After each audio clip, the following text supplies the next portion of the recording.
Default values, reset. This resets all menu settings and programmed quantities back to the default values, with the exception of the language, which remains as set previously. To reset the default values, proceed as follows.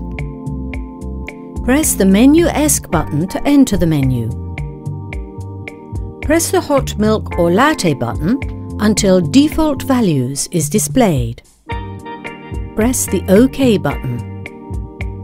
The message Confirm is displayed. Press the OK button to confirm and exit.